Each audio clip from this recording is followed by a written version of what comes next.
সাবাস এবং বাঘের বাচ্চা এম নাজমুল ইসলামকে একটা ধন্যবাদ দিন প্রিয় দর্শক সমর্থকরা। কেননা গতকাল রাতে তিনি যখন বিসিবিতে হাজির হয়েছিলেন সবাই মনে করেছিল সুকোজের জবাব দিবেন তিনি এবং পদত্যাগ করে চলে যাবেন বিসিবি থেকে, কিন্তু না, বিসিবির সুকোজের জবাব দেয়নি নাজমুল ইসলাম। উল্টো বিসিবির কাছে জানতে চেয়েছেন তারা তাকে সুকোজ করতে পারে কিনা।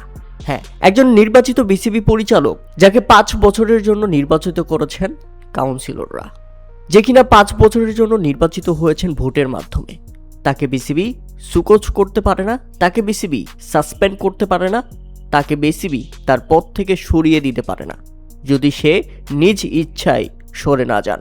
এবং তিনি বিসিবিকে স্পষ্ট করেছেন আমার দোষটা কি এবং আমাকে কেন সুকোজের চিঠি দেওয়া হয়েছে, আমি খারাপটা কি বলেছি, আমার অন্যায়টা কি। আমার যদি অন্যায় হয় তাহলে ক্রিকেট সমর্থকদের সামনে আমি মাথা পেতে সেটা মেনে নিব, আর যদি আমি কোনো দোষ না করি তাহলে আমাকে যদি জোরপূর্বক কোনো কিছু করা হয় সেটার জন্য আমি আইনি ব্যবস্থা নিব এবং সর্বোচ্চ পর্যায়ে যাব। আর প্রিয় দর্শক, আপনারা ইতিমধ্যে জানেন বাংলাদেশ ক্রিকেট বোর্ড একটা স্বাধীন সংস্থা, আর এই সংস্থায় যদি রাজনৈতিক কোনো হস্তক্ষেপ হয় তাহলে আইসিসি থেকে বাংলাদেশ ক্রিকেট বোর্ড নিষিদ্ধ হবে বা ডিমনিটাইজড হবে। এবার এম নাজমুল ইসলাম বিসিবিকে কড়া জবাব দিয়েছেন এবং এতে বোঝাই যায় বিসিবির মাধ্যমে তিনি ক্রিকেটারদের, যেসব ক্রিকেটাররা বিপিএল বর্জন করেছে, ক্রিকেট বর্জন করেছে, তার বিরুদ্ধে গিয়ে তাদেরকেও কঠিন জবাব দিয়েছেন।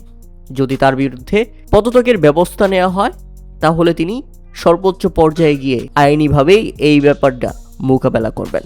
প্রিয় দর্শক, নাজমুল ইসলামের এমন সিদ্ধান্তকে আপনারা কিভাবে দেখছেন তা অবশ্যই আমাদের কমেন্ট করে জানাবেন। তবে বলতে হবে তার সাহস আছে, কারণ এরকম সৎ সাহস এর আগে কখনো আমরা কাউকে করতে দেখিনি।